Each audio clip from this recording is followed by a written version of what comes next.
Bon, bonjour à tous, ravi d'animer ce webinaire sur une thématique on ne peut plus sensible dans le monde du transit et problématique on ne peut plus récurrente surtout. L'idée étant que très souvent, face à l'état du container mis à disposition par la compagnie maritime, l'intermédiaire de transport que vous êtes a du mal à réunir les éléments utiles lui permettant, de diriger, sa réclamation ou, plus exactement, savoir contre qui on puisse, imputer les conséquences de ce fameux état du container. Moi, je vous propose, de vous présenter ce webinaire sur, 3, volets. Le premier, c'est un état des lieux. Le second, c'est l'analyse juridique, de la situation et des responsabilités des différents acteurs autour de l'état du container. Et la troisième, c'est vous donner une méthode, des réflexes, des potentielles solutions pour vous permettre, de sécuriser au mieux vos droits, en tant qu'intermédiaire de transport. Heu, le constat et l'état des lieux, il est pas très compliqué. Il s'articule sur souvent 2 situations. La première, c'est, la situation du container vide récupéré par le transporteur routier et qui va, au visa de son état, être refusé par le chargeur. Résultat des courses, on restitue ce container vide à la compagnie via le transporteur routier et on prend un nouveau container, aux fins d'opérer le chargement pour lequel on a été désigné. Conséquence, évidente, un double fret, routier si je puis dire, un retard potentiel au niveau du chargement et des conséquences potentielles en termes de, si ce n'est surestarie, pourquoi pas état du container. 2e situation, l'état du container n'est pas révélé en amont, mais en aval, lors de la livraison, de la marchandise à destination et là, très souvent d'ailleurs, on y reviendra, il y a une expertise qui est réalisée par les intérêts cargaison, la problématique, ça va être essentiellement là pour le coup, à qui imputer les avaries, potentiellement en lien avec l'état du container. J'allais dire que le deuxième cas de figure qui est, l'état du container révélé à destination, c'est pas qu'il ne pose pas de difficulté en soi, mais c'est que comme il est souvent, assis sur une expertise contradictoire, il est quand même plus facile, de définir les causes et donc les responsabilités. La vraie problématique, elle est surtout sur, le refus du container vide. Pourquoi? Parce que le constat qu'on fait, c'est que très souvent ce container vide pour des raisons de, temps, matériel, dont dispose le transporteur routier va être pris sans l'émission de la moindre réserve. Quand il arrive et qu'il est présenté chez le chargeur va le refuser, mais il ne va pas toujours s'entourer des éléments utiles pour expliquer pourquoi il le refuse et s'asseoir sur un certain nombre d'indices et de preuves qui permettent, d'analyser, l'état à proprement parler du container et donc les causes et responsabilités qui en découlent. Et le troisième point évident, c'est qu'alors que le transporteur routier l'a pris sans réserve, que le chargeur ne s'est pas prémuni de preuves utiles et nécessaires, nous, intermédiaires de transport qui se retrouvons face à cette situation, on a du mal à faire réagir, via nos courtiers, nos assureurs pour déclencher, financer des expertises, qui permettraient quand même de pallier, cette absence de, preuves utiles. Pourquoi? Parce que 3 fois sur 4, l'assureur va vous dire: «Écoutez, il y a pas d'avarie associée à l'état du container. On va quand même pas mobiliser à chaque fois qu'il y a un problème de container, un expert, aux fins chez le chargeur d'apprécier, les mérites de ce refus». Et donc, l'intermédiaire et c'est le résultat, que l'on peut, faire. L'intermédiaire se retrouve face à une situation très simple. En pareil cas, la compagnie va vous dire: «Ben, moi, j'ai remis un container, réputé en bon état parce que je n'ai subi aucune réserve». et qu'il ne m'a pas été à minima, refusé. Le transporteur routier, il va vous dire: «Écoutez, il manquerait plus que je relève que ma responsabilité soit concernée par l'état du container», donc il ne se sent pas concerné et le chargeur va vous dire: «Écoutez, moi je l'ai refusé à bon droit et il est hors de question que je subisse les affres, de cette situation». Résultat des courses, l'intermédiaire se retrouve notamment face à un double fret routier, et comme je vous l'ai expliqué tout à l'heure, les incidences d'un retard potentiel de chargement et de livraison. Et il ne sait pas, finalement, il n'a pas les moyens de ses ambitions pour diriger, les sujets contre qui de droit. Alors ça, c'est, l'état des lieux. Je pense qu'il est important à partir de là de définir juridiquement les responsabilités des uns et des autres. La première responsabilité qui nous occupe évidemment, c'est celle du transporteur maritime. Pourquoi? Parce que c'est elle, la compagnie maritime, qui va vous mettre à disposition un container aux fins de réaliser un transport, donné. Transport souvent d'ailleurs, qui s'entend d'un préacheminement et d'un transport, maritime. La question est, cette mise à disposition du container à proprement parler, elle est régie, par quel texte? C'est quoi son régime juridique? 2 options. 2 options qui continuent d'ailleurs à animer tant la jurisprudence que la doctrine. La première, c'est de considérer que, comme la mise à disposition du container est faite à des fins de transport, cette mise à disposition n'est rien d'autre que l'accessoire d'un transport maritime et que partant de là, ce contrat de mise à disposition fait corps avec le contrat de transport maritime et le régime qui s'y applique relève de la loi maritime applicable, au litige. Deuxième option, c'est de considérer que ce n'est pas forcément l'accessoire du contrat de transport maritime, c'est simplement un contrat de louage de meubles puisque, en pareil cas, la compagnie maritime vous mettant à disposition se retrouve comme un bailleur qui vous loue momentanément un container. L'un va être, si on suit l'accessoire, au régime du contrat de transport maritime, comme je vous l'expliquais, va être régi en pareil cas par la loi maritime. Si on prend la seconde option, bah, vous allez relever du code civil et du régime du contrat de louage de meubles. Il y a un vrai débat, et la doctrine est encore très, très divisée et je vous disais même la jurisprudence. Pourquoi? Il y a un vrai débat surtout, lorsque l'événement peut être, dissocié du contrat de transport maritime à proprement parler. C'est-à-dire un événement qui est hors le champ du transport stricto sensu. Je vous donne un exemple, typiquement, la restitution d'un container vide, en mauvais état, est-ce qu'on peut vraiment considérer que ça relève de la loi maritime, alors que cet événement, est stigmatisé avant même qu'un contrat de transport maritime n'ait lieu, voire ce container ne fera jamais, par définition, l'objet d'un contrat de transport maritime. Hem, heu Autre cas de figure, un événement pendant le préacheminement terrestre qui stigmatise, une problématique relative à l'état du container. Toujours pareil, le transport maritime qui s'entend d'une prise en charge à bord et une livraison à destination n'a de facto pas débuté. Et donc il y a tout un débat là-dessus où notamment la doctrine et une partie de la jurisprudence considèrent qu'on veut bien que ce soit l'accessoire du contrat de transport maritime si tant est que le transport maritime ait commencé. Mais si on arrive à le dissocier en ce que le contrat de transport maritime n'a pas commencé ou n'aura jamais lieu avec ce container, ça devrait relever du louage de meubles. Et la doctrine vous dit d'ailleurs que la période la mise à disposition du container jusqu'à sa restitution couvre une période qui est de facto bien plus large que le transport maritime stricto sensu. Et ce qui pourrait expliquer cette différence de traitement des sujets selon les circonstances.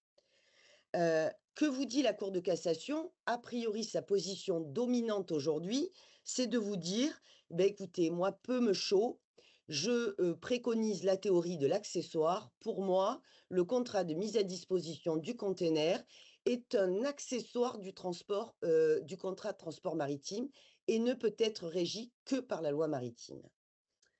Cette qualification, elle a des avantages. Pourquoi? Parce que de facto, le transporteur maritime est réputé présumé responsable. Elle a un autre avantage, c'est que à aucun moment le transporteur maritime, et vous verrez, je vais vous expliquer en 2 mots, la suite, va pouvoir s'exonérer, s'affranchir, aménager sa responsabilité au titre du contrat du con de l'état du container. Impossible pour lui de se, déresponsabiliser, par exemple, sur le terrain des, vis et notamment les vis cachées. Deuxième avantage notable. Un inconvénient, et je l'ai vécu à bon nombre d'occasions, c'est les limitations de responsabilité. Vous pouvez vous retrouver avec dans une situation, pour vous donner un exemple concret, où, vous êtes, sur un transport maritime qui est régi par la convention de 1924. On pense souvent que cette convention est obsolète, mais elle est bel et bien applicable. Pourquoi? Parce que bon nombre de pays, enfin encore certains pays, ont ratifié cette convention et aucunement les protocoles qui en ont suivi. Et la problématique, c'est que demain, vous avez un container, qui contient donc une marchandise qui arrive en état d'avarie. On se rend compte, que, le container notamment est à l'origine de ces avaries. Un container, reefer défectueux, un container avec un trou béant dans sa toiture, tous les cas d'école que l'on peut, connaître et bien évidemment, le transporteur maritime va être dit présumé, voire même, sa responsabilité est clairement acquise à dire d'expert. Pas de problème, calcul des limitations en fonction de sa responsabilité. Beh, si vous êtes sous l'empire de la convention de 1924, vous travaillez au colis et à l'unité et pas du tout au kilo.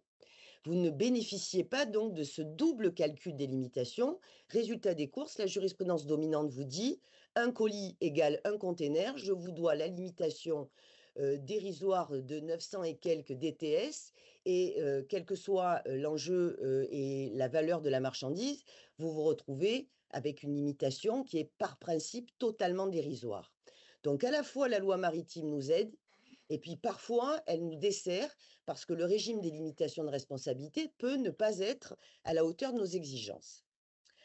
Heu, passons, cette qualification donc que la Cour de cassation dans une position dominante a donnée, il y a quand même une forme de résistance via la doctrine et la jurisprudence pour s'affranchir de la loi maritime et notamment et surtout, comme je vous le disais tout à l'heure, quand on arrive à considérer que le transport maritime stricto sensu n'aura jamais lieu ou n'a pas encore débuté au moment où l'événement a été recensé.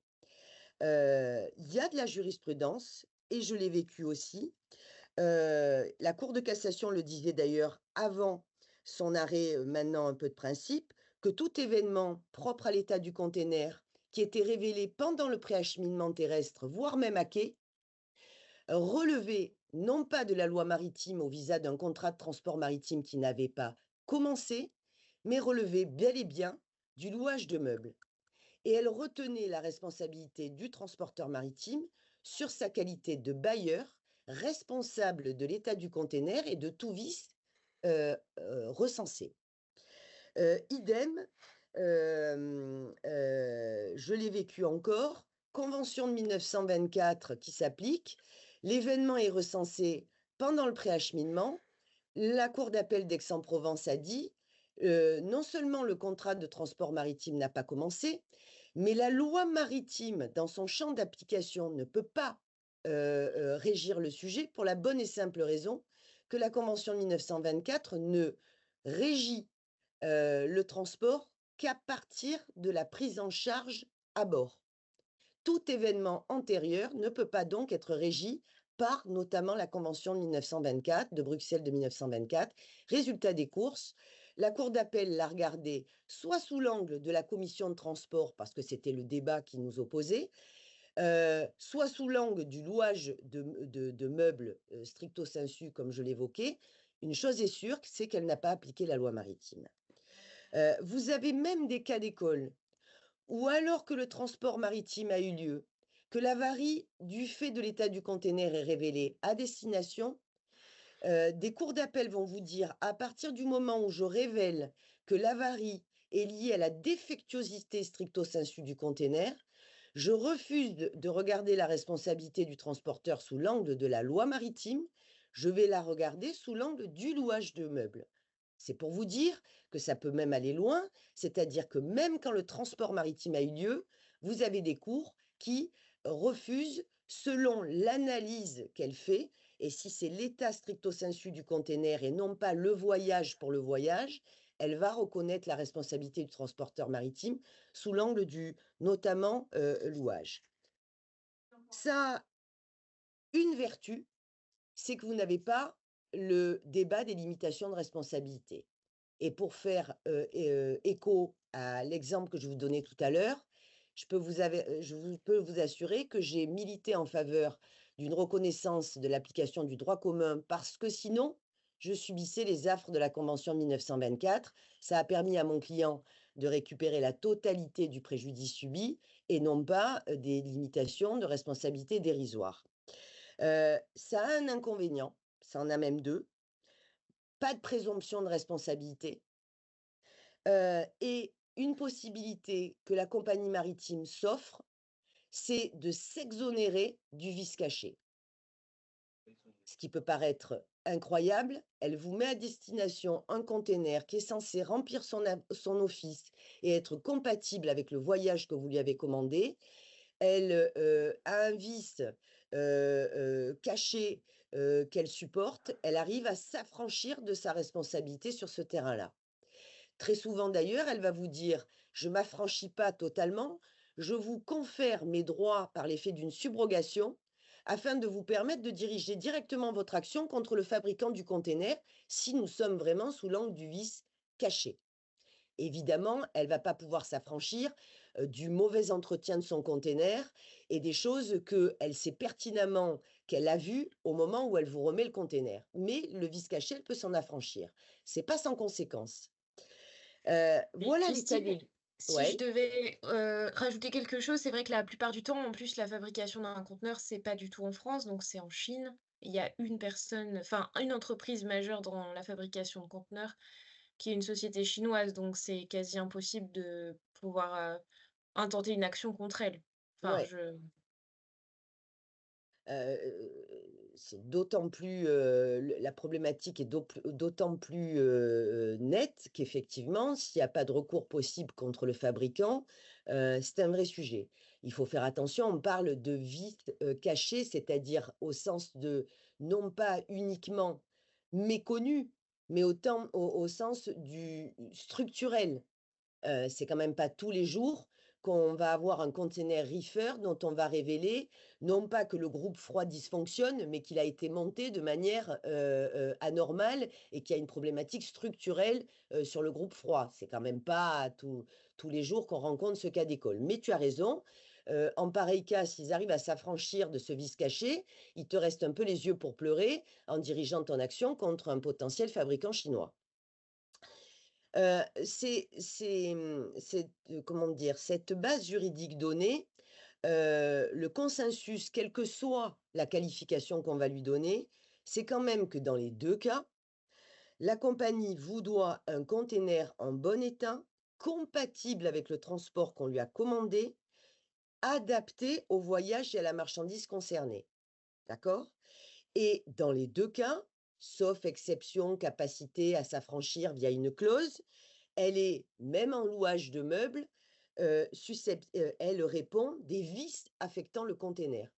Peu vous importe de savoir quelle est la cause du vice, est-ce qu'elle est, elle, en tant que bailleur responsable ou est-ce que c'est un problème fabricant? Elle va en répondre et ce sera à elle à exercer les recours, si besoin, contre qui de droit. Mais elle répond des vices. Donc on a quand même une similitude dans l'absolu de régime. Elle vous doit un container en bon état, compatible et adapté au voyage, et elle répondra des vices affectant, le container quoi qu'il en soit. Hem, Quelle que soit la qualification juridique qu'on peut donner au sujet, si on veut se rassurer, Si on veut asseoir une bonne fois pour toutes, notamment la responsabilité du transporteur maritime, ne lésinons pas sur les moyens, donnons-nous la possibilité d'administrer la preuve de sa responsabilité et on y reviendra tout à l'heure. Parce que, à côté de la responsabilité du transporteur maritime qui est celui qui met à disposition le container et qui est donc le premier concerné par son état, il ne faut pas oublier le rôle et les potentielles responsabilités des autres opérateurs et acteurs du transport. Pourquoi? Parce que, et c'est ce qui explique que les intermédiaires sont souvent confrontés à une situation, compliquée pour savoir contre qui de droit diriger ces sujets. C'est que très souvent, par exemple, le transporteur maritime va faire signer un document au transporteur routier lorsqu'il lui remet le container vide, par lequel, le transporteur routier reconnaît le parfait état du container, qui lui est remis, voire même d'ailleurs, pour certains, renonce à toute action née de l'état du container. Premier cas de figure. Pourquoi? Parce que le transporteur routier, 2 choses, il n'a pas le temps matériel de faire un audit complet du container et que 3 fois sur 4, de toute façon, on sait bien que s'il s'amuse à le faire et s'il se met dans une posture, de réserve ou de refus, il va, se retrouver confronté à une vraie difficulté, avec la compagnie maritime. Mais c'est quand même une réalité. Très souvent, il ne va pas prendre réserve et il va même dire: «Le container que l'on me remet est en parfait état, voire même je renonce à toute action sur ce terrain». C'est un élément qu'il faut impérativement qu'on ait en tête. Alors attention, le reproche qu'on pourrait faire en pareil cas au transporteur routier, c'est de ne pas avoir référencé, non pas les vices cachés évidemment, mais ce que l'on peut appeler des dommages dits apparents. Alors, qu'est-ce qu'on entend par dommage apparent? La définition, c'est quoi? Ce que je peux noter à l'œil nu. La frontière peut être un peu ténue. Il est évident qu'un trou béant dans la toiture, c'est du dommage apparent. Mais là où ça peut être un peu plus compliqué, c'est que si je suis censé faire un audit du container et d'ouvrir les portes, est-ce que je suis censé, à l'œil nu, par exemple, est-ce que je suis tenu de vérifier et de constater, par exemple, qu'un déflecteur à l'intérieur du container est totalement enfoncé? Est-ce que ça, c'est du dommage apparent? Ben, ça se discute.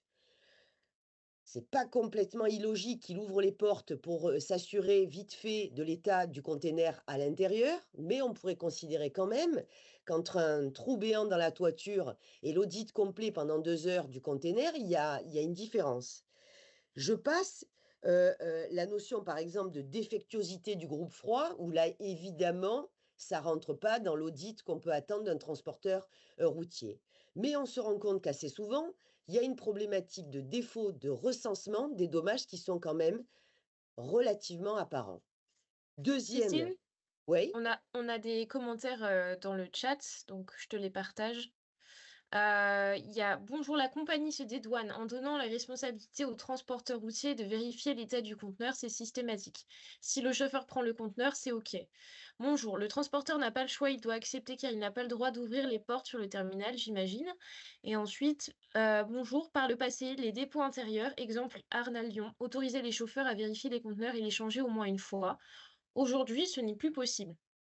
Alors, Et j'ai si vous voulez bien, en termes de méthode, je pense que c'est mieux que j'aille jusqu'au bout de mon process et qu'après, on réponde au cas d'école où, je réagisse à l'état des lieux que mettent en exergue un certain nombre, à bon droit d'ailleurs, d'intermédiaires de transport. Parce que sinon, on va à mon sens, hein, sous ton contrôle, Louise, perdre un peu le fil des sujets. Je peux pas faire fi du fait que très souvent le transporteur routier prend le container sans réserve. On verra le pourquoi du comment, je connais bien le sujet, mais c'est un état de fait. Résultat des courses, je suis bien obligée, via les intermédiaires de transport, de prendre en considération cette situation. On a un deuxième sujet, c'est l'attitude du chargeur qui, quand il va prendre le container, va, notamment, par exemple, le refuser. Il va le refuser et il va pas toujours prendre la peine, en le refusant, d'expliquer pourquoi, de prendre des photos, de faire viser des réserves contradictoires signées du chauffeur. Résultat des courses, j'ai un refus du container, sans aucun élément concret pour pouvoir expliquer, justifier les raisons pour lesquelles le chargeur le refuse. Donc je me retrouve avec un transporteur routier qui va avoir pris, le container sans réserve, en considérant même qu'il est en bon état, et je vais me retrouver parfois ou en même temps avec un chargeur qui va pas prendre la peine pour des raisons, pratiques, pour des raisons, de rapport de force, utiles, de stigmatiser vraiment les raisons du refus. Et qu'est-ce que je fais moi? Beh, je me retrouve avec un chauffeur qui récupère un container vide, qui va le ramener sur site compagnie, et c'est à moi, intermédiaire de transport, à devoir me dépatouiller de ce sujet. C'est important parce que, si je vais jusqu'au bout, et vous verrez que c'est ma chute, heu on sait que le transporteur routier n'a pas toujours les coudées franches. Mais en attendant, moi, intermédiaire de transport, s'il y avait des dommages apparents, qu'il a pas pris le temps qui, au prétexte que ci et que là, il me le met à disposition chez le chargeur avec un dommage, je suis quand même en droit, moi, intermédiaire de transport, de lui dire: «Écoute, tu es gentil, moi je t'ai missionné pour me prendre un container en bon état et ne pas avoir à vivre ce genre de turpitude.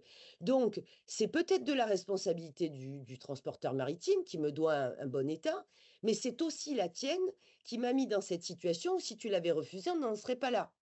Et c'est important d'avoir ça en point de mire parce que moi, je pense que plus on est de fous, plus on rit.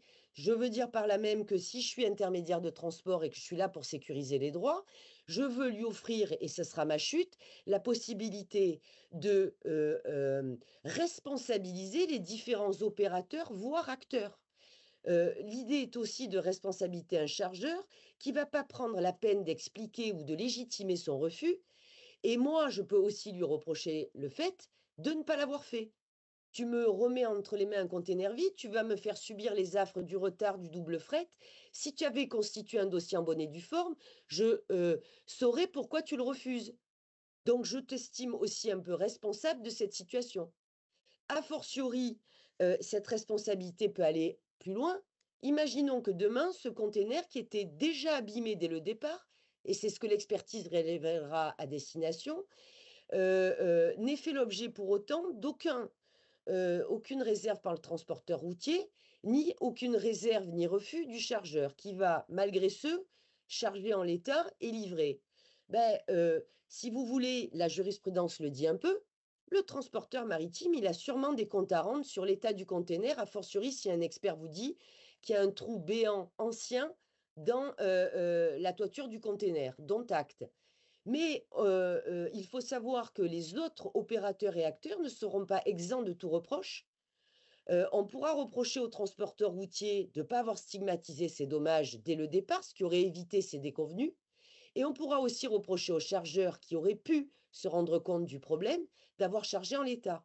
Et il y a de la jurisprudence sur cette forme de coresponsabilité des opérateurs et acteurs sur le sujet. Un défaut d'étanchéité, jugé comme dommage apparent, ne pouvait permettre au transporteur de s'affranchir, mais il y a quand même un partage de responsabilité, via le chargeur qui aurait dû recenser ces défectuosités dès le départ. Mettons-nous toujours sous le prisme du destinataire qui profite d'un contrat de transport, c'est une stipulation pour autrui, lui, il n'y était pas en amont. Et il peut reprocher au chargeur vendeur d'avoir quelque part, par défaut de vigilance, concouru à la réalisation du dommage en lui livrant une marchandise en état d'avarie du fait de l'état du container. Donc ce que je voulais stigmatiser, c'est quel est le régime de responsabilité du transporteur maritime dont acte, mais quel est le rôle et les potentielles responsabilités aussi, des autres, acteurs du transport, que sont le transporteur routier et notamment, le chargeur. Heu, Quand j'ai dit tout ça, heu, moi je me dis que la meilleure méthode, pour préserver ses intérêts, définir la cause et pouvoir axer, ma réclamation ou mon recours contre le ou les responsables, c'est, de responsabiliser les acteurs en amont, d'accord? Autant que faire se peut, bien sûr, les responsabiliser de manière à soit asseoir leurs responsabilités, le cas échéant, soit les contraindre à réunir des preuves qui me permettront de pas faire feu de tout bois, ne sachant pas contre qui diriger mes sujets. Le meilleur, moyen, heu, c'est, première chose, heu, de bien, à mon sens, préciser quand on réserve du fret auprès de la compagnie maritime qui va s'entendre de la réservation d'un container, de bien préciser, si tant est que ce ne soit pas le cas, la nature et le poids de la cargaison. Pour qu'on assoie dès le départ, en tant que de besoin, la notion de container compatible et adapté au voyage commandé. Qu'on vienne pas, par exemple, parce que c'est une problématique récurrente, vous dire: «Le plancher a cédé parce que le poids du chargement était trop important et ne pouvait pas être supporté par le plancher». Non, je t'ai donné le poids, tu m'as mis en état, tu m'as mis à disposition un container en toute connaissance de cause. Viens pas m'expliquer aujourd'hui, a posteriori, que le plancher pouvait pas supporter ce poids. Si tel était le cas, il fallait pas me le laisser. Je vous donne cet exemple. Premier cas d'école. La deuxième, c'est que, il me paraît, très important, d'exiger du transporteur routier, encore une fois, je répondrai à vos questions tout à l'heure, heu, par principe, d'opérer un contrôle de l'état du container avant toute prise en charge. Et si, et je réponds peut-être à la question, qui va m'être posée, il est dans une situation où on lui refuse un autre container, où le parc, ne, veut plus, fonctionner en, si vous voulez, prenant en considération cette notion d'état et prenant acte du fait que le transporteur routier peut pas partir avec ce container, alors il va peut-être falloir, utiliser des moyens précis, pour recenser cet état de fait. Vous disiez: «Maintenant les terminaux se refusent à me laisser choisir un autre container». Il faut que ce soit acté quelque part. Vous prenez le container, vous transporteur, en disant: «Je le prends en l'état parce que, et il est pas en bon état, parce que en toute hypothèse, vous refusez de me mettre à disposition un autre container». Vous avez pas les moyens de vos actions, mais stigmatisez-les, parce que quand c'est dit et la compagnie maritime va être un peu après embêtée pour pouvoir considérer qu'elle vous a livré, en pleine connaissance de cause, un container en bon état. Vous lui avez dit que vous n'aviez pas le choix, vous la mettez dans un, le transporteur stigmatise la notion de contrat d'adhésion où on lui laisse pas d'alternative et il prend sans, aucune possibilité, alternative, un container qui est en mauvais état. Voilà. Quand ça va être fait une fois, 2 fois, 3 fois, ça va forcément élever les consciences et au moins, il y a, si vous voulez, cette stigmatisation de l'état du container dès le départ, qui quand même, vous, intermédiaire du transport, vous permet de reconstruire les sujets a posteriori. Et ça, le transporteur routier qui n'arrive pas, à refuser, le container et en prendre un autre, vous pouvez quand même exiger ça de lui et le responsabiliser à ce titre parce que quand il le, prend en l'état, que c'est présenté au chargeur qui le refuse et qu'il faut refaire venir un container, il n'oublie pas par contre de vous facturer 2 fois le fret. Donc on ne peut pas tout avoir. Je sais que c'est pas facile pour eux, je sais qu'on leur laisse pas les coups des franches, mais écris-le et comme ça, tu vas m'aider à créer, une causalité, un précédent qui va me permettre d'asseoir la responsabilité du transport maritime. Mais tu peux pas me laisser dans cette situation, ferrailler avec la compagnie à qui tu as dit que tout allait pour le mieux dans le meilleur des mondes, en me demandant de payer 2 fret, alors que de toute évidence, il y a un sujet. Ça, c'est la seconde chose. Vous pouvez très bien l'encadrer même dans un dispositif contractuel en amont, dans un cahier des charges, dans, des notices que vous ferez à chaque fois que vous commandez une prestation de transport routier en disant: «Attention, Nous ne, supporterons pas les conséquences de l'état du container refusé par le chargeur, si vous n'avez pas pris de réserve utile. Ça se construit et ça s'appelle de Et la responsabilisation. Christine, moi je sais que on a beaucoup de questions et on a un acteur qui est quand même pas évident à appréhender dans la chaîne logistique, c'est l'opérateur de manutention maritime. Je m'explique. Comme tu le sais, nous on n'a pas de lien direct en tant que commissionnaire de transport avec cet opérateur de manutention qui répond uniquement, selon le code des transports, à son donneur d'ordre, à savoir la compagnie maritime. Ouais, Or, il arrive régulièrement, moi je lis attentivement le chat, que, bon, d'une part, ils nous facturent des frais de stationnement en direct, mais ça, c'est un autre sujet, et également le fait que, ils mettent pas les transporteurs routiers, dans la possibilité de contrôler l'état du conteneur. Pourquoi? D'une part, ils leur facturent, des frais. D'autre part, je pense que parfois, quand il y a un transporteur routier qui se montre un peu trop tatillon, on lui refuse, potentiellement des rendez-vous, il y a quand même un sujet sur le fait que, là, on nous dit que c'est sur TNMSC. Les dockers refusent de vérifier les conteneurs, tout simplement. Ils refusent la vérification. d'accord. Comment on fait dans ce cadre-là Eh pour beh, c'est responsabiliser la de compagnie maritime? c'est exactement ce que je te disais. L'entreprise de manutention qui se fait, le substitut de la compagnie dans la remise du container vide, elle, pour elle, j'en ai rien à faire. Mon interlocuteur, c'est la compagnie maritime. On vous fait signer, un bon de prise en charge du container vide, censé, recenser le bon état du container. Si vous ne parvenez pas à le contrôler parce que l'opérateur désigné par la compagnie, qui est l'entreprise de manutention, s'y refuse, vous stigmatisez, je prends le container en l'état, sans capacité de contrôle du container. Quand vous aurez écrit ça, vous allez peut-être pas vous faire des amis, enfin, je veux dire, après de solution miracle, je n'en ai pas. Je ne peux pas, revenir juridiquement dans l'absolu, sous peine d'une expertise, nanana nanana, sans avoir stigmatisé. Vous écrivez: «Il va bien le container» et après vous vous dites: «Comment je fais pour démontrer qu'il va pas bien?» Bah, il faut surtout pas écrire qu'il va bien. C'est, on est un peu dans la quadrature du cercle là, d'accord? Moi je vois 2 choses là. Qu'il écrive quand il prend et qu'on le responsabilise dans des cahiers des charges en lui demandant de respecter ce process qu'on lui impose, je n'ai pas pu contrôler l'état du container.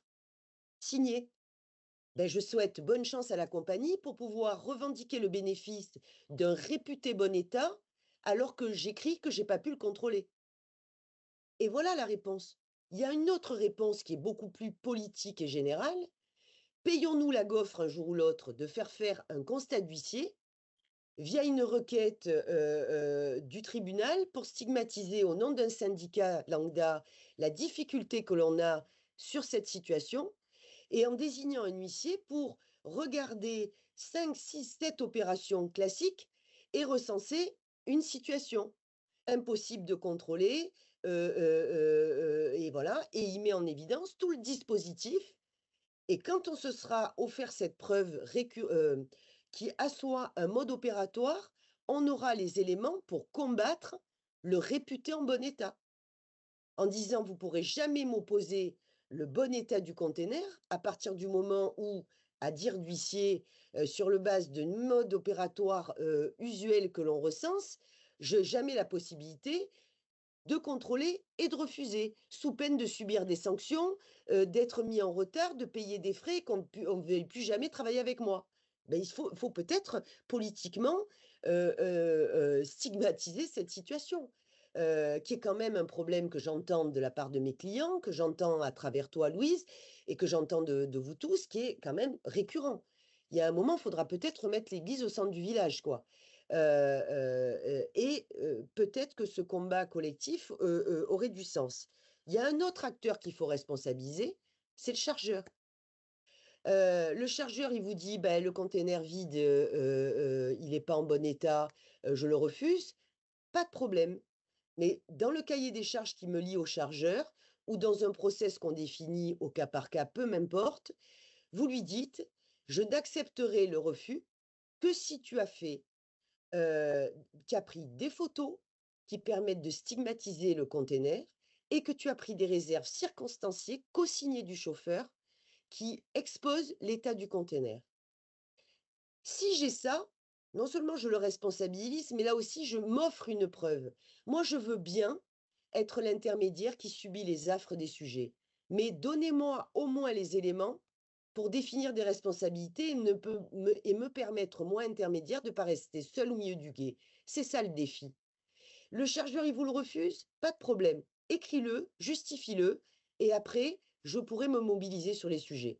Mais je m'offre la possibilité, à défaut de refus explicite, circonstancié, de dire qu'il est illégitime et de refuser, par exemple, de couvrir soit les incidences d'un retard, soit le double fret que je dois au routier.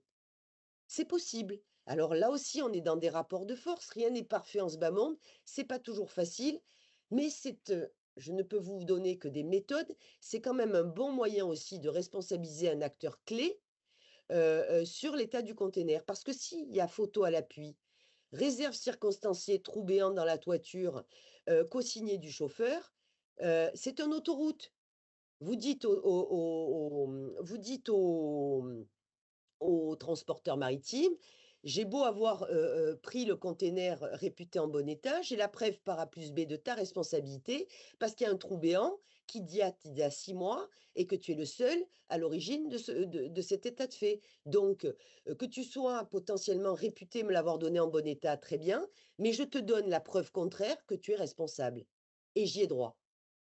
Et vous voyez donc cette logique? Réputé en bon état, mais si je m'offre la possibilité de stigmatiser soit une absence de contrôle possible, soit la preuve par A plus B chez le chargeur que le container n'est pas en bon état et que c'est le fait du transporteur, j'ai mis un point à la fin de la phrase, j'ai sécurisé mon recours. Je sais à qui je vais dire double fret et je sais à qui je vais faire supporter les conséquences potentielles d'un retard.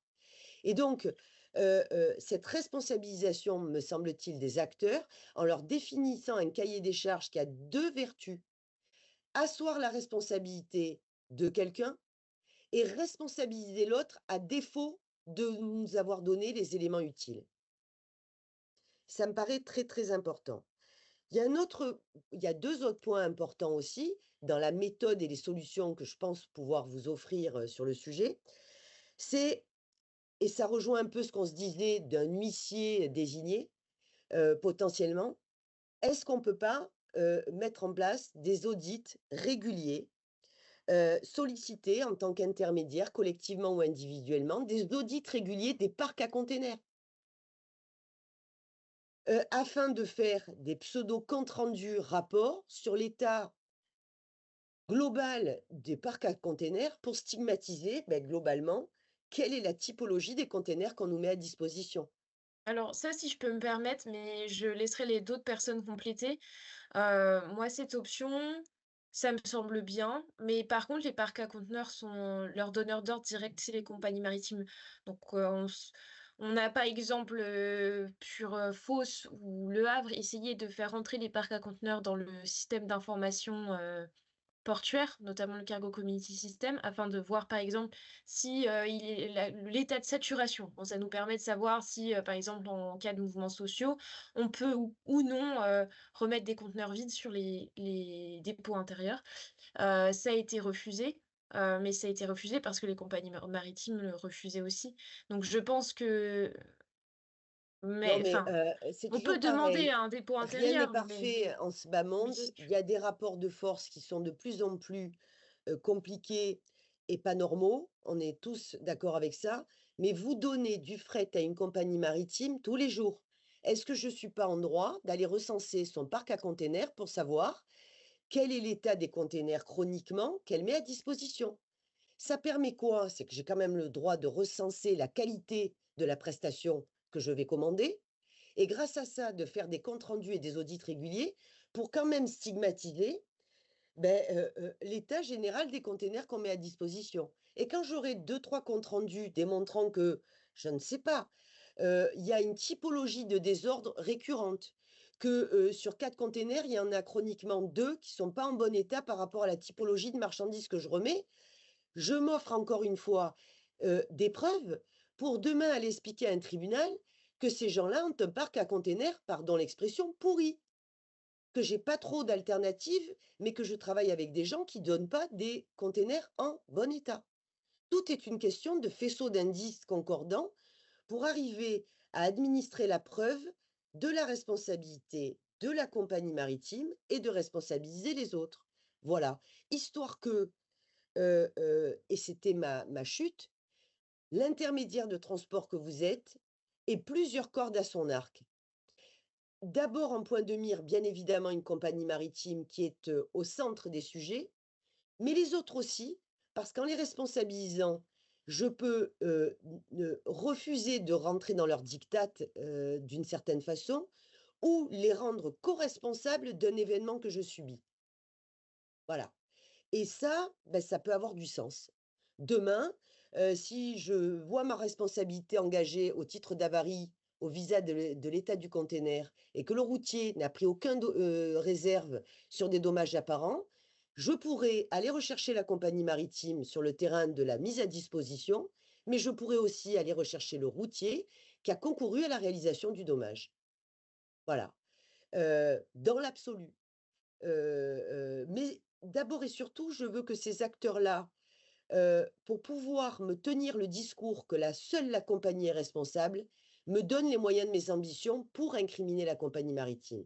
C'est trop facile de laisser l'intermédiaire tout seul en disant: «Moi, c'est pas ma faute parce que je suis pas redevable de l'état du container. Moi, c'est pas ma faute, je suis en droit de le refuser parce qu'il est pas en bon état».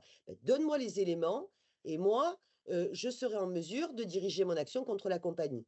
Mais à défaut, je t'estimerai co-responsable ou responsable du sujet. Il y a un autre point sur lequel, et j'en aurai terminé, on peut militer, certains de mes clients transitaires l'ont fait, c'est de se mobiliser via le courtier pour arriver à trouver, au moins pendant quelque temps, un moyen d'avoir des expertises, quasi systématiques à défaut, chez le chargeur. Le chargeur a commencé à dire qu'il le refusait. On n'est pas trop rassuré par, la méthode de fonctionnement, du chargeur, photos, constats et autres. En règle générale, le chargeur, comment vous dire que l'expertise, il a pas du tout envie de la financer? Pas grave.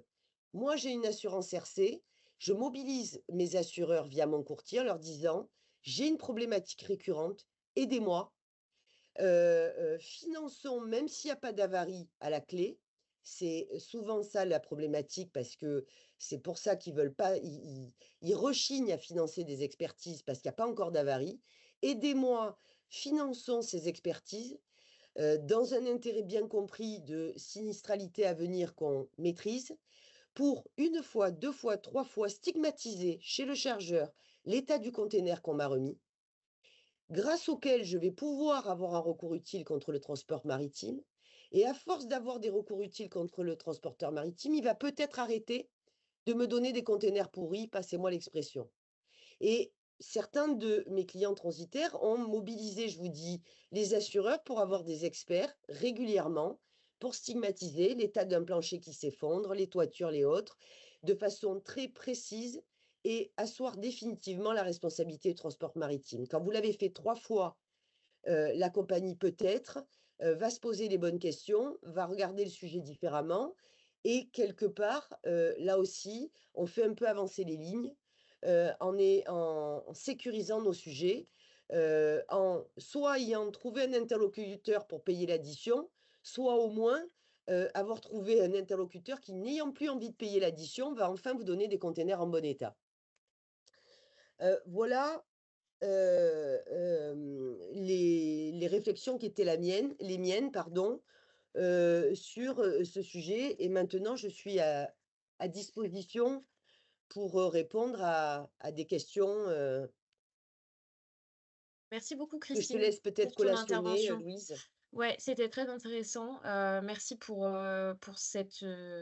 cette partie, enfin, ce développement en 2 parties, donc à la fois sur, l'analyse juridique et sur les pistes, d'action que vous pouvez mettre en place. Alors, il y a énormément de questions, donc moi, je vais lire tout, en fonction, et je vais aussi faire peut-être des choix. Alors, j'ai eu Il y a des questions, il y a des cas aussi, donc alors la responsabilité. Bon, je vais tout lire. Et donc il y avait la question de l'opérateur de manutention. Là, il y a une intervention de Maxime et Mani. Donc je veux bien, Maxime, que vous puissiez préciser aussi après puisque, alors j'attire juste votre attention sur l'interchange qui devient de plus en plus numérique et dont les chauffeurs ne parviennent pas à le fournir en cas de problème. Nous sommes contraints de nous rapprocher du CFS et ça prend du temps. Qu'est-ce qu'il en est, SVP? Moi, j'ai pas tout compris, donc je veux bien que vous puissiez réexpliquer ce qu'il en est, Maxime. Bah, en fait, le l'EIR est numérique et résultat des courses, stigmatiser des réserves ou en avoir copie, sur la notion d'état du container, j'imagine, et pas sans difficulté, c'est bien ça? Oui, effectivement. Bonjour, c'est Maxime. Bonjour. Oui, effectivement, bonjour. Effectivement, c'est ça. Nous, on a eu des cas parce qu'on était contraints, on voulait l'interchange du conteneur, mais les chauffeurs nous disent que non, les interchanges deviennent numériques et ils ne fournissent plus les interchanges. Donc, ils nous ont renvoyés d'aller demander au terminal, là où on a pick-up le conteneur. Et donc, du coup, bah, ça nous prend du temps d'aller demander l'interchange pour voir quand est-ce que bah, ça, c'était pour un cas de date de sortie de conteneur. Ce n'était pas pour un cas de défaut sur le conteneur, mais ça peut aussi arriver sur un défaut sur le conteneur. D'accord, mais quand, cette EIR, même numérique, existe, la compagnie maritime, vous pour qu'elle puisse s'en prévaloir demain, encore faudrait-il qu'elle ait présenté, à quelqu'un, et qu'il soit susceptible d'être lu et amendé. Ce que je veux dire, c'est que, c'est quand même, comment vous dire? Comment pourrait-elle utiliser les termes de son EIR numérique, si, vous avez du mal à y accéder, du mal à le, comment vous dire? Hem le valider d'une façon ou d'une autre, il y a un truc qui m'échappe un peu. C'est-à-dire que de 2 choses l'une, soit il est à votre disposition et tout va bien, vous faites avec, soit il est pas à votre disposition, je vois pas comment la compagnie maritime va pouvoir s'en prévaloir demain alors. C'est-à-dire qu'il lui appartient quand même de vous signifier son œillère en bonne et due forme. Donc Exactement. comment vous y accédez à l'œillère? Déjà, premier point. Est-ce Pour que ce vous cas avez la pratique, possibilité comment? non, je dis pour ce cas pratique, nous, on n'avait pas l'interchange.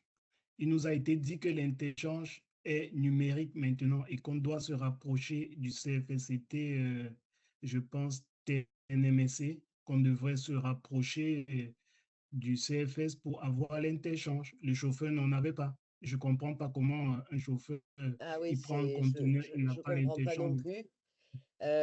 Et quand vous le demandez à qui de droit cet interchange, vous l'avez dans un temps normal ou vous l'avez jamais ou vous l'avez a posteriori? Ben, c'était difficile, le temps de faire des mails et tout. Bon, le problème s'est résolu entre-temps, mais je me dis que peut-être pour des cas à venir, si on doit courir pour avoir l'interchange, ça devient un peu compliqué. Parce que pour éviter les problèmes en aval, si on peut déjà contrôler les interchanges en amont, c'est bien. Ça c'est sûr. Une chose est certaine, mais j'ai pas forcément toutes les tenants et aboutissants de votre sujet. C'est que si demain ils veulent se prévaloir des termes de l'EIR, encore faudrait-il qu'ils soient en mesure de démontrer que ça a été mis à votre disposition et pas a posteriori, hein. Parce que si vous arrivez à sortir le container vide sans avoir rien signé, il y a quand même un sujet quoi, d'opposabilité des termes de l'EIR. Vous pourrez pas dire qu'au moment où vous l'avez sorti, il était réputé en bon état puisqu'on ne vous a rien soumis, à ce moment-là, ni en termes, ni en termes de validation. Donc ça se retournerait presque un peu contre la compagnie maritime. Mais bon, j'y vais j'y vais doucement parce que je ne suis pas bien sûre d'avoir forcément tous les tenants et aboutissants. Mais ce qui interpelle quand même, c'est que c'est pas normal que vous alliez à la pêche à l'œillère quoi, voilà, me semble-t-il. Exactement. Merci à tous les 2. Je prends juste une question et après on va clore le webinaire puisqu'il est déjà 10 heures. Bonjour. Demain, un chargeur refuse un conteneur car il estime que le plancher est instable et craint que son cariste passe au travers. Il met en avant un refus vis-à-vis de la sécurité de son cariste et refuse de subir les frais liés à ce no-load. La compagnie a remis un conteneur 20 pieds standard en bon état. Le conducteur a vérifié l'état à la prise du vide et le conteneur était bon. Qui paie l'aller-retour à vide et les frais de restitution? Chaque partie se renvoie la balle. Si vous avez stigmatisé, le fait que le transport maritime a reconnu que le premier était pas en bon état et que ça vous contraint à venir en chercher un second, j'aurais quand même tendance à considérer qu'il appartient à la compagnie maritime de supporter les conséquences, de la remise en mauvais é de la remise d'un container numéro un en mauvais état. Hein, c'est une notion de régime de causalité. Qui est à l'origine d'un double fret, lié à la nécessité de récupérer un container en bon état? C'est la compagnie maritime, c'est à elle à payer les conséquences de la situation. Voilà. Après, si vous me dites, ça repose la question que j'évoquais tout à l'heure, est-ce que le transporteur routier aurait pu se rendre compte de l'état de ce plancher qui mettait en danger, le cariste en question? Sauf erreur, je crois pas. On peut pas quand même lui demander, a fortiori dans les circonstances que vous me révélez aujourd'hui, d'avoir enco à contrôler l'état du plancher. Donc moi, je ne vois qu'un seul vrai responsable, qui ne semble comment vous dire? Il aurait tergiversé sur l'état du container numéro un. Je vous dirais, il pourrait y avoir un débat. Mais il a reconnu qu'il y avait un problème avec le container numéro un, au point de vous en donner un deuxième en bon état. Ben c'est à lui à payer les conséquences de la situation. Pour moi, ça fait pas l'ombre d'un doute. Est-ce que j'ai répondu à la question? Pour moi, oui. Après, la personne qui posait la question, A qui peut-être disparu? a disparu. Non, non, bonjour, je suis là. Oui, oui, oui, ça répond à la question. C'est juste qu'après, dans la compagnie maritime, à chaque fois, et pour avoir déjà eu le cas, va se dédouaner en disant, écoutez, nous, vous nous bouquez un 20 pieds standard, on vous remet un 20 pieds standard. Si demain, votre chargeur estime que le plancher est pas bon, enfin, ils veulent pas en entendre parler. Les frais, à chaque fois, les compagnies maritimes vont pas accepter de prendre en charge les frais d'aller-retour et de restitution, quoi. Eh Ils nous ben, facturent la restitution du vide et ils mettent la faute sur le transporteur. Et comme vous dites, le transporteur, dans ce cas de figure, me dit, mais moi, mon à quel chauffeur, moment je vais explique-moi aller comment il vérifier fait l'état pour... du plancher, voilà. quoi? Non, Bah, mais c'est sûr. c'est sûr. Pour Mais moi eh pour moi, bien, il y a même un vrai débat de dommages apparents, là. On ne peut pas demander à un transporteur routier, d'auditer, l'état du plancher oui, du oui. container, faut pas exagérer et dans votre cas d'école, la compagnie maritime, peut pas dire qu'il y a pas de problème d'état du plancher puisque le chargeur, l'a clairement On stigmatisé et constate. que la compagnie maritime a admis qu'il y avait un problème de plancher. Donc entre Bah, le fait que le transporteur routier a rien pu voir, que la compagnie a quand même admis qu'il y avait un problème de plancher, et qu'elle vous en a donné un autre, il manquerait plus que ce soit pas elle à payer les additions de sa turpitude. Elle est responsable des conséquences financières de la mise à disposition d'un container qui ne remplit pas son office. C'est ouais, incontestable. mais après, elle se dédouane en disant qu'elle remet un 20 pieds standard, propre, sec, sans odeur, enfin, avec un plancher en bon état, sans trou apparent. Enfin, à Oui, chaque mais fois, la compagnie s'en le sort de cette façon. plancher, on s'est quand même rendu compte qu'il n'était pas en bon état in fine. Et bah, après, ça, c'est le jugement du chargeur. Le responsable de quai, lui, quand le conteneur se met à quai, il estime que le plancher est instable et que potentiellement, il y a un risque pour son cariste, donc il ne charge pas. Demain, ce même conteneur, vous le mettez à quai chez un chargeur numéro 2, il va peut-être ou peut-être pas, mais il va peut-être le charger. Donc, c'est là où c'est un petit peu compliqué, Beh, ambigu dans... j'espère, je veux pas retenir trop longtemps Oui, les oui. débats, mais j'espère que justement ma présentation vous a permis, d'intégrer un mode opératoire. C'est que là, typiquement, le chargeur considère que, la vie de son cariste est en danger. Il l'assoit en bonne et due forme avec des photos, preuve à l'appui, Mhm. quelque chose qui assoit son propos. Et Ok. là, son refus, il est légitime et ça assoit le fait que la compagnie ne peut pas se départir du fait qu'elle vous a donné un container avec un plancher défectueux. Et là, pour vous, la boucle Ça, est je peux bouclée. comprendre. Juste ce que je veux vous éviter, c'est de ne plus savoir à qui vous pouvez parler. Et si le Ouais. chargeur fait bien son boulot, et qu'il assoit son propos par une preuve par A plus B, vous pourrez traiter son refus. S'il le fait pas, c'est pas normal. Donc il faut que le chargeur, pour instruire son refus, accepte de jouer le jeu, de prouver l'état défectueux du plancher. Et grâce à ce concours-là, vous, la compagnie maritime ne pourra rien avoir à dire, parce que la preuve est acquise. Et ça vous évite OK. ce jeu de yo-yo où Paul vous dit d'aller voir Pierre, Pierre vous Ouais, dit d'aller oui. voir Jacques et vous, vous restez au milieu du gué parce que vous êtes présumé responsable. C'est tout le débat du jour, quoi. Et c'est pour ça que je vous parle OK. de responsabilisation. Vous vous en sortirez jamais aussi bien que si vous expliquez à votre chargeur que vous ferez tout ce qu'il veut, quand il veut, avec la qualité, dont vous pouvez, exciper, mais pour autant que quand il refuse un container, il vous explique, preuve à l'appui, pourquoi. Sinon, Mettre en avant. voilà. Bon, merci OK. beaucoup. Je vous propose de clôturer le webinaire pour pas trop dépasser le temps en partie. Merci encore à Christine. Du coup, je rappelle son cabinet de SCP Bollé pour ta contribution qui est très utile pour l'ensemble de la communauté des commissionnaires de transport. Nous, ce qu'on va faire côté TLF Overseas, c'est de reprendre toutes les questions qui ont été posées dans le chat et d'essayer d'y voir plus clair. On n'a pas, forcément, une réponse, comme le disait Christine, toute faite et parfaite, mais en tout cas, vous aider à explorer des solutions et donc, Christine, peut-être le mot de la fin? Écoutez, le mot de la fin, c'est que j'étais, ravie d'animer, cette session et ravie de voir que d'ailleurs, le sujet, passionnait les foules puisqu'il y avait beaucoup d'inscrits et j'espère, que mes éléments de langage ont pu vous éclairer quelque peu, pour, dénouer ce sujet, récurrent et complexe, à la disposition bien sûr des uns et des autres, au cas par cas si, il y a des sujets, actuels, qui vous posent difficulté, si je peux, vous épauler d'une façon ou d'une autre. Voilà. En attendant, c'était un plaisir. Merci Christine. Merci à tous.